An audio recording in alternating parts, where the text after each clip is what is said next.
Sorry, guys, I had a little hiccup. Somebody called me. But yes, try to get your information from source, which is God, as he will always guide you on the correct path. Even though I'm voicing my opinion and I'm giving you guys my perspective on my life trial and errors, I will always push you towards God. That's where I'm getting my information from. I'm getting my information from source. So even though he's guiding me to do this video, even though he's guiding me to do what it is that I need to do to make sure that the next person that is not as spiritually in tune gets the message, I still will always push that. You figure out God by yourself. You get to know God for yourself in your own terms so that you can figure out how he's communicating with you and how he's talking to you so that he can help you navigate your own life. Because like I always say, God is talking to me in a way that I can receive it. So he's always going to talk to you in a way that you can receive it once you figure out how to communicate with him. You get what I'm saying? So how you would do that, I would say pray. You get what I'm saying? Quiet, go get in a quiet zone. Quiet yourself down and actually hear God. You can't hear God if you got so much noise going on in the background. People calling your phone, social media, you putting up an image, trying to put on a show. You cannot hear God so that he can navigate and help you navigate your life in a way that is going to be fruitful. Excuse me. If you're constantly letting the noise drown out him speaking to you, you have to put that work in. You have to discipline yourself because God gives us free will. He gives us free will and we have to exercise that. If God didn't give us free will, everybody would be perfect in this world. You get what I'm saying? Like he puts us in a position to constantly choose him. And once we chooses him, that's when he'll show up how he's never shown up like before. You get what I'm saying? Because we are willingly choosing him to operate and to be within our lives wholeheartedly. So yes, please, I enforce that wholeheartedly. All right, so everything we need to know is right in our faces. We just need to do our part by seeking it, using your third eye, hearing what's not being said, okay? So my mom used to always tell me, Tabitha, always use your spiritual eye and your spiritual ear. So ask God to show you things that are trying to manipulate you. You get what I'm saying? A lot of people can put up a good facade I'm talking about a good facade, putting up images and so forth. But once you have a spiritual eye, He'll put you in a position to see the spirits on people. You get what I'm saying? A lot of people can portray them being good, but once God gives you that spiritual eye, he will show you the negative spirits on that person. He will show you that that person is not good for you. He will show you that what you may think is good for you is not good for you. You get what I'm saying? Like, ask God to give you that spiritual eye and that spiritual ear. And that spiritual ear, God will put you in a position to hear things that people are not saying. You have to hear what people are not saying. People can kick you shit all day. I'm talking about kick you shit all day. How that shit sounding so motherfucking immaculate. I'm talking about motherfuckers that's been doing this shit for years, having that shit sound so fucking great. So great. But once you got that spiritual ear and you hear what that motherfucker not saying, oh, you gonna be on your shit. I'm talking about on top of your shit, back to back. Can't nobody kick you shit. Once you got that spiritual eye and that spiritual ear, can't nobody kick you shit because you in tune. You feel me? You in tune. So yeah, definitely push that. All right, so the answers are mostly in books. And since we live in a society today that doesn't read, it's easier to manipulate, program us through social media, commercials, etc.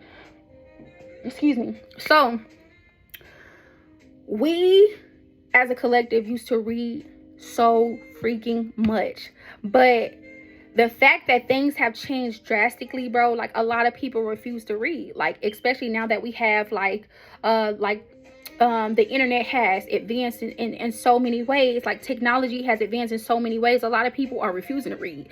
They'll read, okay, yeah, they'll read digitally, but it's nothing like picking up a book and actually reading and being in tune, like escaping your reality and like being engulfed in a fictional or non-fiction book. Like, it's like, bruh, it's nothing like reading. You get what I'm saying? Like, even though we may watch a movie in it or a YouTube video and it may be very well in depth, but it's nothing like reading the actual book, because everybody that has ever read a book would know that books are more detailed. They're more detailed. So we have to put ourselves in a position to learn what we need to learn to better ourselves as individuals. Don't let nobody feed you shit and you just go off of that shit. No, that's you being trapped inside of a box. You need to think outside of the box. It's so much knowledge and information that is out here, but people are refusing to go and get that shit because they just want people to feed them that shit. You looking for an easy way out. You're not gonna get to where you need to be if you're constantly looking for a handout. You're going to get the end of the stick every single time. And honestly, at this point, I don't feel sorry for you. I don't feel sorry for you, because we are too grown in our big old edges to just want somebody to give us a handout. We have to put the work in. And especially if you got kids, looking for a handout, you basically going to be having your kids do the same shit. I can't respect it. I cannot respect it, bruh. That's not real. That's not real shit, bruh. Like, no. Now, I'm not saying that everybody, because everybody's not a reader. You get what I'm saying? As long as you put yourself in a position to seek knowledge and to like broaden your mentality, bro, I can respect that. Because you're at least, a lot of people aren't readers, but at least you putting yourself in a position to set yourself up for success. That I can respect. All right, so yeah, think outside of the box, as stated before. What else? So we become too lazy to do the inner work that could heal our lineage, but how can we do that if we first don't know what to fix or acknowledge? So a lot of people are stuck in certain cycles, and like I always say, a lot of people think that how they have been raised is the right way because that's the only way that they know.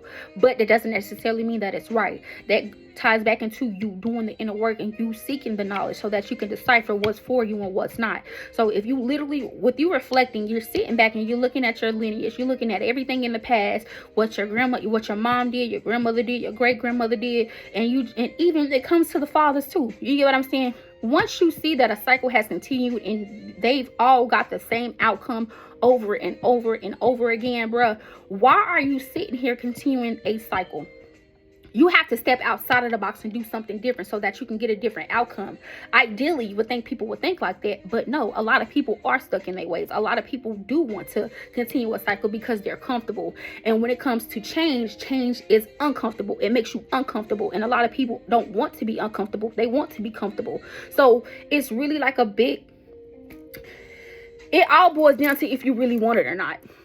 Like, a lot of people can say easy said and done, and that's very well true. But if you really want to change your lineage and break those cycles and become a better version of yourself and for your kids, you will do the inner work. You will seek the knowledge. You will do what you need to do. Find God for yourself so that he can lead you the correct way and not have nobody from the next or whoever lead you astray. You get what I'm saying? Like, just like God got angels, the devil got angels too. Like, you have to know and have a spiritual eye and a spiritual ear to decipher what's what so that you can actually get to the next level of your life.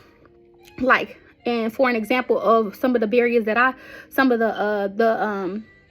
the chains that I've broken within my lineage, you get what I'm saying? So with me looking at my past lineage with the women in my life, a lot of women in my life settle. You get what I'm saying? I don't care what form it was, they settled.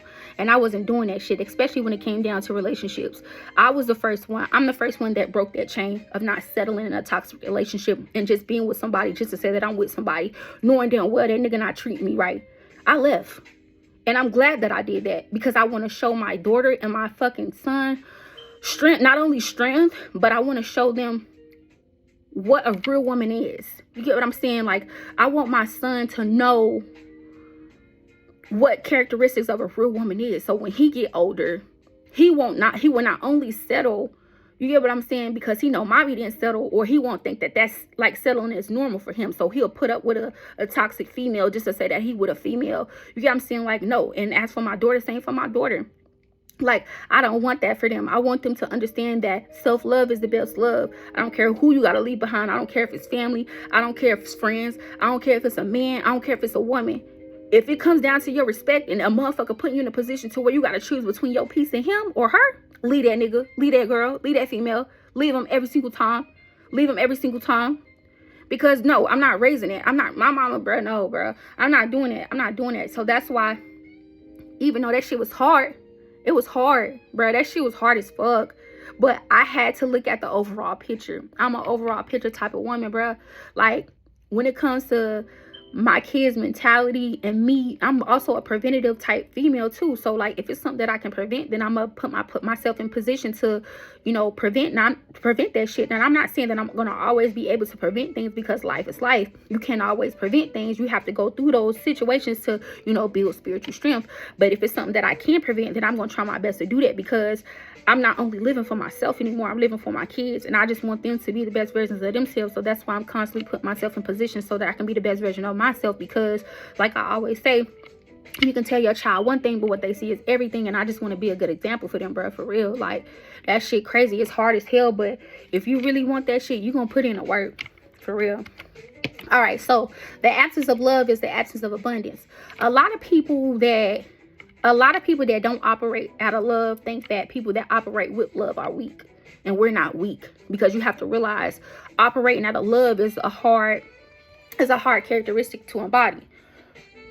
Excuse me, it's a hard characteristic to embody. You get what I'm saying? So it's like people that operate out of love are not only balanced, like we're balanced as hell. You get what I'm saying? Like, we're not only balanced in our femininity, but our masculinity as well. You get what I'm saying? And not even just that, like, we vibrate a certain frequency to where we're able to manifest way better than people that don't operate out of love. Like y'all vibrating at a low frequency, when people that operate out of love vibrate at a higher frequency. You get what I'm saying? So we're able to attract better. You get what I'm saying? Like, love, operating out of love is really, like, it's a hard emotion to embody, like, for real. But when you operating out of love, it really shows your strength in a way, because it's not an easy emotion to embody. Whereas anger, we've been taught that anger, honestly, if you look at it, anger is the easiest emotion to embody, because that's just something that we've been conditioned to do. Just off rip, act off impulse, wear your heart on your sleeve. Like, especially nowadays society, it's something easy that a lot of people like do, especially nowadays society. But we don't want that. We want change. It's 2026, bro. We need something different. Let's bring something different to the table. All right, so yeah, operating out of love basically involves prioritizing empathy, patience, and kindness in daily actions. Now, I'm not saying have people run you over. Now, definitely stand on your boundaries. Like, enforce your boundaries off rip. Like, definitely enforce those. I'm not saying that. I'm not saying be a pushover. I'm not saying any of that. Like, you have to balance it out. Life is all about balance. That's why I say, with people that operate out of love, they're balancing both their masculinity and their femininity, because when it's time to operate out of either or, they know how to operate out of it because they're balanced. You get what I'm saying? Hopefully that makes sense. So yeah, so operating out of love involves prioritizing empathy, patience, and kindness in daily actions, rather than acting from fear, anger, or selfish interest. Okay, which is what I stated. It manifests as proactive communication, supporting a partner's personal growth, nurturing intimacy, and resolving conflicts with care, rather than with apathy or criticism. Okay, now building spiritual strength looks like setting boundaries, but also not turning into what others have done onto you, onto them. That's the main goal. Self-love and not turning into what people have done unto you. Main two things. If you don't get anything else out this video, get those main two things. Don't turn into what other people have done unto you, and self-love, period. Okay? All right, so all while keeping a good heart. You gotta have a good heart going through these trial and errors. Like, you really do. I'm talking about even down to the betrayal. I'm not saying not feel the emotions. Feel every emotion that you need to feel to get through those situations, but don't let that change your heart. Don't let that change who you are as a good person. You got a good heart. You pure, stay pure, so that you can attract just that. You feel me? Like, nah, don't turn into what other people have done unto you, because that just shows you that they letting you. That's bringing you down to their level, because clearly they have areas that they need to heal in. So that don't turn into them. Walk away and attract better, and show them what they could potentially show them, that it's different ways to live life. You know what I'm saying? Show them that it's different ways to live life, so that you can not only inspire them to change within their own lives, but you also isolated yourself from the bullshit. You don't gotta intervene or, interconnect with shit like that, because you set your boundaries, you put your boundaries in place, and that's not something that aligns with your frequency. So you kind of left them where they at. So, all right, so yeah, so building spiritual strength looks like setting boundaries, but also not turning into what others have done unto you, unto them, all while keeping a good heart. This helps you better navigate future betrayals, making you more aware and open-minded to what's out there. Just because you forgive a person doesn't mean you have to accept them back into your life. You can forgive, but also love from a distance. That's a form of self-love and inner strength, okay? So we're all being used as a vessel, but God also gave us the ability to have free will as well, as stated before. The goal is to beat the negative energetic frequencies, which can sometimes show up as projections, negative self-talk, stagnation, lack of self-worth, low vibrational childish friends and or family, preventing you from looking from within, following your purpose, or hearing your higher self/intuition. Okay, stop being a spiritual band-aid for other people. I'm gonna say that one more time. Because listen, I had to learn from that too. I listen, I done went through all of this. Everything that I'm saying, I done went through all of it. Stop being a spiritual band-aid for other people, okay? Stop it. Stop it. You're only going to stunt your own growth. Stop it. Give them room to fix their own problems and don't make that a burden of your own. When you start taking on other people, negative entities, negative karma, when you know that you've been genuinely a good person, you need to stop. Stop midway and ask yourself, I know what I'm doing is right. Who do I have in my energy? Who do I have in my energy that's putting me in a position to like have bad shit happen to you? Like, it's different ways. Like, and I'm not saying that it's everybody have their own karma, but once you know you've paid your karma off and you know that you've been doing good within your life, you have to start assessing the people that's around you.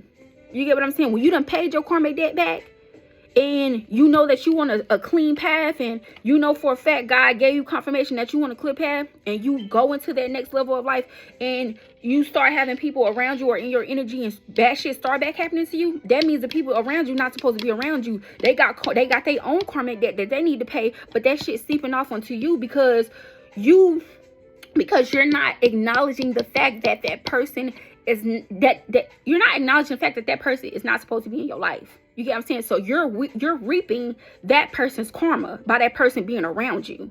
That's why I say your energy is the highest fucking, I'm telling you, your energy is a motherfucker highest currency, bro. That's why I'm real particular. Like, yeah, I'm bubbly, I'm cool, but I'm real particular with who comes within my aura, bro, my frequency, because that shit really deep. That shit really deep, bro. You're not finna have my life going to shits because you out here doing bald-headed hoe ass shit and you can't get your life together. So God trying to spank that ass and you trying to come over here thinking that I'm supposed to be calf and save a hoe.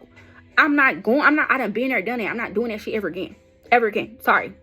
Take your own karma. Take that shit over there. Over there. Not doing it.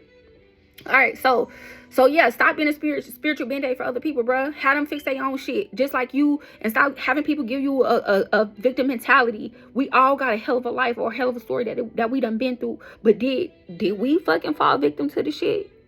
No, we did the work and we kept that shit pushing. Like, come on, bro. All right, so it's easier to operate out of anger because that's how we've been conditioned. I already told y'all the challenge is love. Okay, we already said all of that. All right, and another thing, don't let the enemy use you. Don't let the devil use you. You have to be spiritually in tune and know when somebody is trying to use you, trying to manipulate you and use you to portray something that you're not. So that kind of ties back into knowing who you are inwardly. Once you know who you are inwardly, you will know. You'll be quicker to say no. You'll be quicker to know, like, nah, I don't vibe with that. That don't align with my principles. I can't really roll with that. I can't really hang out with you. Not seeing it like that, but you just know who you are, and it's nothing like crazy. You just know who you are, and you know what aligns with your life and your purpose, with you moving forward. So you're not trying to jeopardize that just for a temporary fix. You get what I'm saying? So you gotta really like tap in, bro. Tap in. So wired to win / the principle of exception. So what happens with them does not dictate and or determine what happens with me or you. Okay, so again, what happens with them does not dictate and or determine what happens with me or you. So example, a person that is anointed will view and weep things differently than someone that is not or doesn't have hope. So for like to simplify it, so a person that believes in God, and I'm not saying that you don't, I'm not saying that, because everybody have their own beliefs. Let me not say that. Everybody have their own beliefs, their own religions, X, Y, and Z, but I believe in God. You get what I'm saying? So just because with my view of life, you get what I'm saying, God say have faith over mustard seed. So it doesn't matter what I'm going through. I don't care if it's negative. I'll take that one good thing. I don't care if it's small, and I'm gonna feed off that shit, because having faith of a mustard seed, having faith in God of a mustard seed, y'all know what the hell I'm trying to say. That's what I feed off of. You get what I'm saying? And so with me feeding off that, knowing that God will have, knowing that better days will come in a chaotic situation, I know that my outcome is typically going to change, because that's what I believe in. That's my faith. You get what I'm saying? That's my faith within God. So I'm going to look at things differently, because I know how God has shown up for me in the past, and I know that with me having that small percentage of faith, he's going to show up for me again. Whereas somebody that doesn't believe or doesn't believe or don't have faith in God, you get what I'm saying? They're going to not have faith. You know what I'm saying? They're going to look at their situation, their chaotic situation, as something that's going to have longevity over their life. Like, oh my God, I'm going to be in this forever, this and then a third, with the woo. Like, they're just going to be stuck in that mentality, stuck in that low vibrational frequency of them just always going to be put in that position. And they're not realizing that with them having that energetic frequency, they're literally putting that energy out into the universe so that they can stay stuck in that mentality, so that they can stay stuck in that vibration. Whereas you having hope within the situation and feeding off of that, putting that energy out there so that you can attract a better outcome. Hopefully that makes sense.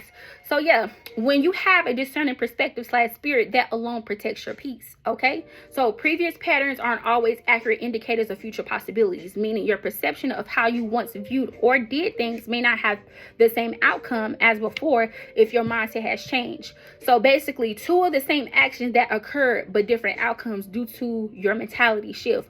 One preventing you from proceeding / stopping midway, or not doing at all, amongst you fully going through with it, reaping the consequences fully. Now, it doesn't matter what you do. If you do something that's not ordained, you're going to get some consequences, but you're not going to get the full extent of the consequences if you stop midway and acknowledge that what you did was wrong. You get what I'm saying? Now, if you just fully go through it with a I don't give a fuck attitude, oh, God gonna put the wrath is gonna be wrathing, okay? It's gonna be wrathing, okay? And I'm talking about full effect. But if you stop midway or not even do it and you assess it before you even do it, God will, he'll fuck with you. He'll fuck with you. Like, he won't put the full wrath on you, but he'll goddamn, all right, they learning. They acknowledged what they did wrong, or what could potentially happen if they do proceed with going that route, and they didn't go that route, they turned the other way. So that shows growth. So God will fuck with you, like, for real. So excuse me. So it's not what you see, it's how you see it. And it's not what you do, it's how you do it. And last but not least, it's not what you say, it's how you say it. I will always push that. So the biblical meaning of being wired to win is that believers are fundamentally designed and destined by God to be overcomers in every area of life, spiritually, physically, even emotionally, through faith in Jesus Christ. Rather than representing the selfish ambition, it signifies a divine Zoe quality of life. And that Zoe is Z-O-E, okay? Life as God has it. So that is already placed inside a born-again believer, intended to bring victory over sin, circumstances, and demonic forces. Okay, so in summary, the quote is about empowerment. So it means you are not a prisoner to your history, okay? You are not a prisoner to your history, okay? When you change how you think, which is your mindset, you change what you do, which is your actions, which ultimately changes the result, which is your consequences, okay? All right, so you can make a decision in a moment that produces a season, okay? You can make a decision in a moment that produces a season, okay? So don't let it be the end of you, even though it was the end of you acting off an impulse. Hold on, let me say that one more time. Don't let it be the end of you, even though it was the inner you acting off of impulse. So sometimes the decisions that others make can adversely affect you, especially if you're not healed. So other people's actions can affect you inwardly if you're not healed and you're not doing the inner work, and you're too gullible to let another person's actions dictate how you move and how you perceive life. Okay? Okay? All right. So the statement, you can make a decision in a moment that produces a season, reflects the biblical principle of sowing and reaping, emphasizing that youthful choices hold the power to dictate the trajectory of future years. It highlights that while seasons are orchestrated by God, they are often initiated by human decisions and actions. So the biblical meaning related to the younger generation entails the power of seed time, youth, basically meaning youthful decisions, okay? So the Bible often equates youth with springtime, which is now, so pay attention. So the Bible often equates youth with springtime, basically meaning a season of potential planting and planning, okay? Planting and planning, okay? Sowing and reaping, Galatians 6 lines 7 through 9. Choices made today are seeds. A momentary decision, which is basically you sowing, can lead to a long-term results, which is basically you reaping, whether it be a season of blessings or difficulty. So be mindful with what the fuck you do, what you out here doing, okay? So the foundation of life, I cannot say this shit for nothing, but it's ECCLESIASTES lines 12 through 1. I had people say it 2 different times, but I'm not even finna attempt because I know I'm gonna butcher the hell out that shit. So please, it's in the Bible though. It says, remember your creator in the days of your youth is a call to align with God early. So if you are young, find and align with God early. The earlier, the better, okay? The things you neglect or choose to pursue in your 20s and 30s establish the foundation for your career, marriage, and spiritual destiny, okay? So, 2, we have Kairos moment versus a Chronos time, okay? So a Kairos moment versus a Chronos time. So biblical understanding distinguishes between Chronos, which is basically ordinary passing time, and Kairos, basically meaning an opportune moment, which is basically a suddenly ordained by God. So biblical understanding distinguishes between okay, I already said that. So basically the suddenly, right? The suddenly is a young person may spend years in monotonous preparation, which is the Chronos, but the one obedient decision in a Kairos moment, example, accepting a challenge, choosing purity, following God's leading, can usher in a new season of favor or purpose, okay? So the discernment. So discernment basically means a crucial part of youth is learning to discern these times, not allowing a temporary emotional decision to destroy a great destiny, okay? So I'm gonna give y'all a few examples, okay? So basically this is Joseph. Joseph basically at 17, his decisions to trust God and maintain integrity even while enslaved eventually produced a season of leadership that saved nations, right? So whereas Ruth, chat with my Boaz.